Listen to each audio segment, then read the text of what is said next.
18 വർഷത്തെ വിശ്വസ്ത സേവന പാരമ്പര്യത്തോടെ കൺസ്ട്രക്ഷൻ മേഖലയ്ക്ക് വേണ്ട എല്ലാ സാധനങ്ങളും ഒരു കുടക്കീഴിലൊരുക്കി CKN ട്രേഡേഴ്സ്. നിർമ്മാണ മേഖലയെ പറ്റി ചിന്തിക്കുമ്പോൾ തീർച്ചയായും സന്ദർശിക്കുക CKN traders, Karulai road, Uppuvalli, Pookkottumpadam. Branch Kalikavu, Moochikkal. Kalikavu village office നവീകരിക്കുന്നു. റവന്യൂ മന്ത്രി AP അനിൽകുമാർ ഇക്കാര്യം നിയമസഭയിൽ പ്രഖ്യാപിച്ചു. സംസ്ഥാനത്തെ 10 വില്ലേജുകൾ ഈ വർഷം നവീകരിക്കുമെന്ന് മന്ത്രി പറഞ്ഞു. ജീർണിച്ച് ചോർന്നൊലിച്ച് ഏത് നിമിഷവും തകർച്ചാ ഭീഷണിയിലാണ് കാളികാവ് വില്ലേജ് ഓഫീസ്. സ്വീകരിക്കും. അതോടൊപ്പം തന്നെ നമുക്ക് നമ്മുടെ വില്ലേജുകൾ സ്മാർട്ട് വില്ലേജുകളാക്കി മാറ്റുന്നതിന് വേണ്ടിയുള്ള ശ്രമങ്ങൾ നടന്നുകൊണ്ടിരിക്കുകയാണ്. പല വില്ലേജുകളും പഴയ കാലത്തെ പോലെ ചോർന്നൊലിക്കുന്ന വില്ലേജുകൾ ഇപ്പോഴും നിലനിൽക്കുന്നു. കുറേയേറെ വില്ലേജുകൾ സ്മാർട്ട് വില്ലേജുകളാക്കി മാറ്റിക്കഴിഞ്ഞു. തീർച്ചയായിട്ടും ഈ ഗവൺമെന്റിന്റെ കാലത്തും പരമാവധി കെട്ടിടങ്ങൾ സാധാരണ ജനങ്ങൾക്ക് കടന്നു വരുന്ന നമ്മുടെ വില്ലേജ് ഓഫീസുകൾ, ആ വില്ലേജ് ഓഫീസുകൾ കടന്നു വരുമ്പോൾ ആവശ്യത്തിന് സൗകര്യം ഉണ്ടാവുക എന്നുള്ള പ്രധാനപ്പെട്ട കാര്യമാണ്. അത്തരത്തിലുള്ള സൗകര്യങ്ങൾ ഒരുക്കുന്ന സ്മാർട്ട് വില്ലേജുകൾ ആരംഭിക്കും.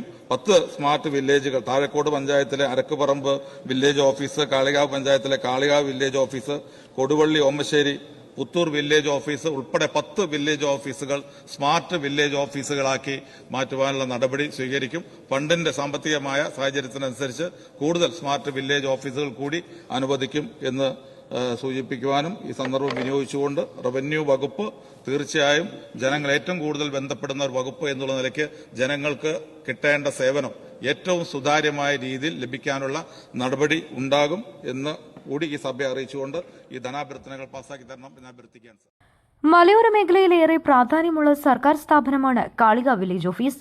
കാലപ്പഴക്കത്താൽ ജീർണാവസ്ഥയിലായ വില്ലേജ് ഓഫീസ് കെട്ടിടം അസൗകര്യങ്ങളാൽ വീർപ്പുമുട്ടുകയാണ്.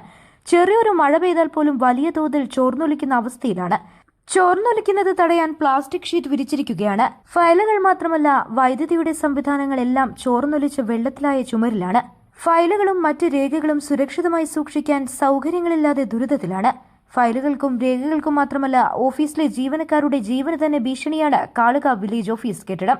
ഈ അവസ്ഥയ്ക്ക് പരിഹാരം കാണുന്നതിനു വേണ്ടി വില്ലേജ് ഓഫീസ് കെട്ടിടം പുതുക്കി പണിയണമെന്ന ആവശ്യത്തിന് നിരവധി വർഷങ്ങളുടെ പഴക്കമുണ്ട്. ചോക്കാട് വില്ലേജ് ഓഫീസ് ഉൾപ്പെടെ സംസ്ഥാനത്തെ നിരവധി വില്ലേജ് ഓഫീസുകൾ മുൻ സർക്കാർ നവീകരിച്ചിരുന്നു. സംസ്ഥാനത്ത് 622 വില്ലേജ് ഓഫീസുകളാണ് കഴിഞ്ഞ സർക്കാർ പുതുക്കി ഹൈടെക് കെട്ടിടങ്ങളാക്കിയത്. 407 വില്ലേജ് ഓഫീസുകൾ സ്മാർട്ടാക്കുകയും ചെയ്തു. എന്നാൽ കാളികാവ് വില്ലേജ് ഓഫീസ് ആ ഘട്ടത്തിൽ പദ്ധതിയിൽ ഉൾപ്പെടുത്തി നവീകരിച്ചിരുന്നില്ല. പുതിയ സർക്കാർ അധികാരത്തിലെത്തിയതിനു ശേഷം 10 വില്ലേജ് ഓഫീസ് കെട്ടിടങ്ങളാണ് ഇപ്പോൾ സംസ്ഥാന സർക്കാർ നവീകരിക്കുന്നത്. കോൺഗ്രസ് കാളികാവ് മണ്ഡലം കമ്മിറ്റി നൽകിയ പരാതിയിലാണ് കാളികാവ് വില്ലേജ് ഓഫീസ് നവീകരിക്കാൻ സർക്കാർ തീരുമാനിച്ചത്. കാളികാവിന്റെ ഹൃദയഭാഗത്ത് 11.5 സെന്റ് സ്ഥലത്താണ് വില്ലേജ് ഓഫീസ് സ്ഥിതി ചെയ്യുന്നത്. കെട്ടിടം നവീകരിക്കുന്നതോടെ കാളികാവിന്റെ മുഖച്ഛായ കൂടുതൽ തിളക്കമാവും. News bureau, Kalikavu.